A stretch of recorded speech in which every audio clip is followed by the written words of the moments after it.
Girls Frontline 2. Honestly, I've been enjoying this. If anyone's looking to add me, my UID will be in the description down below. First and foremost, I didn't have high expectations for it, specifically because yes, it has the whole Gacha system, and I never played the first game. So for me, I went into it with pretty average expectations, especially after being disappointed by but I've had a great time. Character-wise, I think the overall designs, the animations, all of that is great. There hasn't been any standout music for me, but in terms of design, in terms of individual characters who I like the design of, who I simp for, Suomi is one of them. I actually like Vepley. Sharkry, I like her design. She's cute. I don't understand why there's an R between the K and the Y. Just say Sharky, not Sharkry, but whatever. Golfin, cute. Xenia, cute. Krolnik, I like the Guns. She's cute. I like her. She's adorable. Great. I don't have all the characters here. I don't have any of their respective signature weapons. This is the Battle Pass weapon. Now, I am level 30, so I have unlocked a bit more content according to endgame. I have not unlocked military simulation, but I've unlocked Dungeon Drill, peak value assessment, combat exercise, and the boss fight. And I think that just in terms of content, this is all pretty great. I'm liking what I'm seeing. Obviously, I will never turn down endgame content. I will never turn down repeatable content that I can do, especially in a game I enjoy, but I like what I'm seeing here. Now, combat exercise is just PvP, so I'm going to ignore that. Boss fight. This reminds me more of PGR's boss fight system, wherein I go in, I try to do as much damage as possible, and I eventually, move on to the next stage. In this instance, it's nice, but I haven't unlocked Crossroad Challenge because I haven't gotten to this point yet, so I can't speak on the difficulty curve of this one. I think standard battle, though,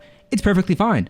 Honestly speaking, standard battle isn't too bad at the earlier stages. Yes, you can push into higher difficulty ones, but keep aware that you will be at a lower level than the enemies you're facing off against as you climb higher and higher. I'm at tier 2 out of 8. Peak value assessment. This is, hey, go in, clear out the waves, but the enemies are actually quite difficult, so that is something to consider. You are getting gems, but the primary thing I'd keep in mind is that the gems, yes, they're your gacha currency. The Sardis Gold is essentially what you're using to level up your artifacts, basically your weapon attachments. And the precise grade attachment supply box, it's there, it's nice. But obviously you can't guarantee what set it will be on and if it's gonna be something you're actually gonna use, so hey, keep that in mind. I think that just off rip, in terms of content, this is a fine amount. Not exceptional, not nothing I'm gonna repeat in long term, because I do want to see what that endgame grind looks like, and more specifically, what the value of each individual piece is going to be versus buffing characters and so on. Your daily grind will basically be going in, using your 2 sync permissions each day, and then grinding out whatever you need from the rest of these, keeping in mind that whatever you do grind, you will hypothetically need to go in and do a stage for rocket launchers or riflemen and blades, handguns, and so on. And then you're gonna have to progress to the highest stage that you can for each of them, and then individually pick the set you want. Just as a side note, if you're confused about the damage archetype of a character and what they do, most characters will tell you what they do based on the little icon of the individual skill.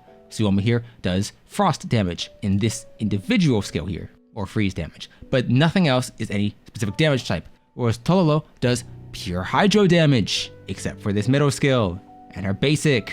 Nagant is not doing any electric damage, at least early on. Vepley is physical, so keep in mind if they don't have a specific elemental archetype on their icon, that means it's physical or it does not deal damage. Sharkry, for example, this individual skill is a specific buff, so it's not going to have an elemental archetype. You can see what weapon damage type it is based on the upper left-hand corner. That's just something to consider. You can ignore that if you're just starting out though. Now, this isn't going to be like a guide on how to play or anything like that. I don't want you to consider this because that would be much later on, and I want to do that once I actually have an understanding of the game. But for now, it's fine. Now, I think if you're going to go the Hoya route in terms of gacha, it's very interesting, I suppose, to have the option where the star glitter equivalent, or basically the premium currency you're getting back after pulling for characters or for weapons, can't be used or exchanged for pulls. Instead, in this instance, it's only for buying weapons, i.e.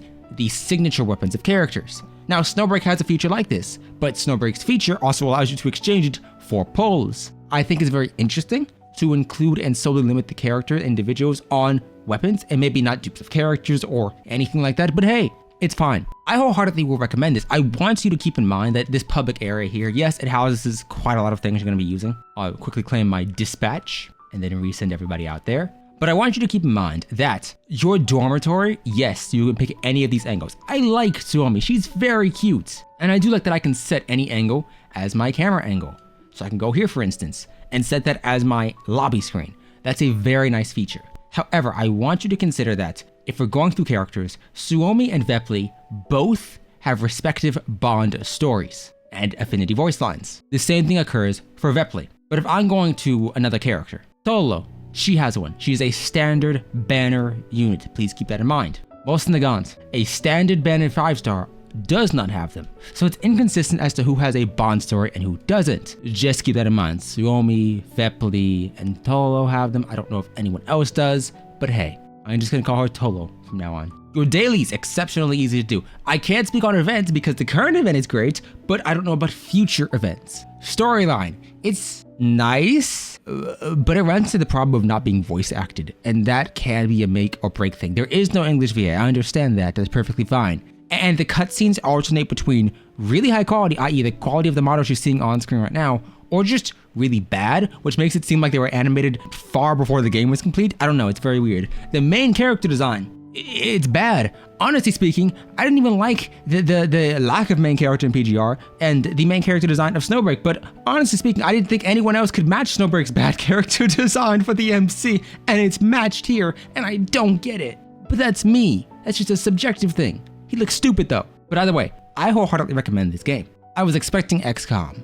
Did I get it? Not necessarily. There's no Overwatch mechanic directly. There's a follow-up mechanic, but not Overwatch mechanic, wherein you can set a unit to analyze or hit any enemy that walks within their respective field of attack. There's not that. So if you're expecting XCOM, hey, it's gonna be a little light on that end. But I do think it's a good game. I think it's unique, and I think in a sea of games that just have open world for unnecessary reasons, this is nice. I just hope it stays nice. I hope it continues to improve. Either way, that's my quick rundown of GFL2, and I'll see you next time. Goodbye.